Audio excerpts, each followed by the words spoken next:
seria questionada e deixar a bola para o juiz, trabalhando exatamente com a morosidade do judiciário, que é um dos males congênitos da magistratura nacional, né?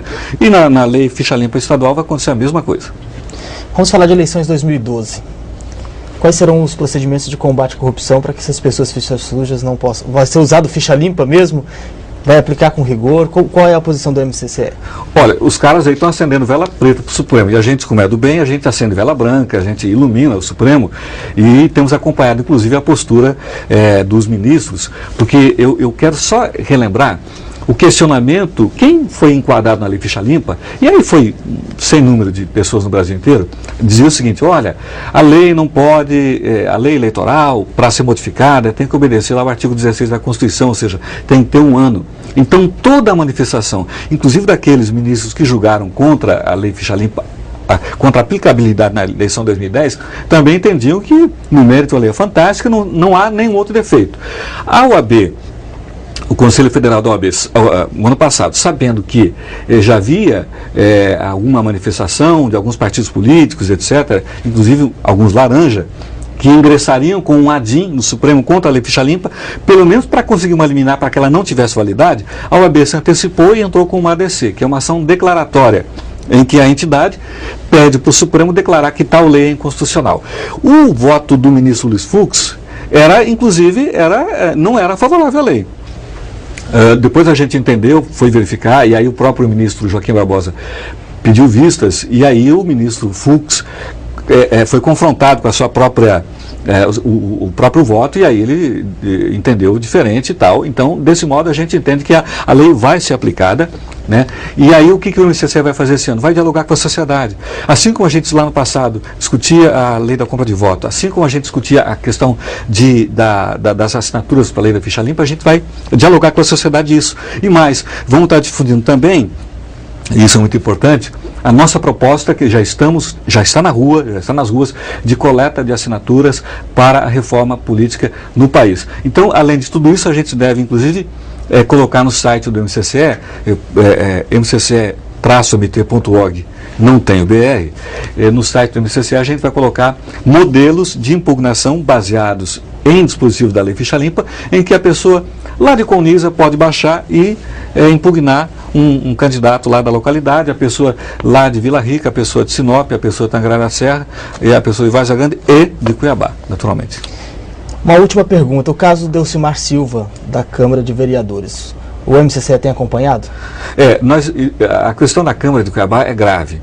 E ela é grave, ela não é de hoje. Você pode notar que a Câmara, aquela cadeira de presidente da Câmara de Cuiabá deve ter alguma mágica. Eu acho que nem Harry Potter explica as mágicas que ocorrem na Câmara de Cuiabá. Por quê? Porque você tem Brito, você tem o Luiz Marinho, você tem Malheiros, você tem Chica Nunes, ou seja, todo mundo que passa ali vira deputado, Dentinho e por aí vai. E Delcimar não fugiu a essa regra. Delcimar fez uma coisa boa, ele permitiu que a época que ele presidia a casa, a sociedade lá tivesse participação, há tanto que o processo de cassação dos vereadores Ralph Leite e Delcimar, e Delcimar deve ser cassado, mas o outro, o Lutero, foi proposta do MCCE. Na época assinamos o presidente da OAB, Fayad, o Antônio Cavalcante, o Ceará, a Helena, diversas entidades assinaram esse pedido juridicamente fundamentado, tanto que foi mantido em todas as instâncias do judiciário. Na questão do Delcimar, na época a gente alertava, quando estava aquela celeuma acerca da limonada, do suco de laranja que o Lutero adquirira a preço superfaturado para a Câmara de Cuiabá, e que se comentava nos corredores acerca de uma possível reforma da estrutura, a gente comentou que aquilo talvez, comentamos com o então presidente Delcimar, que aquilo talvez não fosse a coisa mais adequada. E aí vem agora à tona essa questão de que ele superfaturara ou desviara recursos dessa obra. O que o MCCE faz?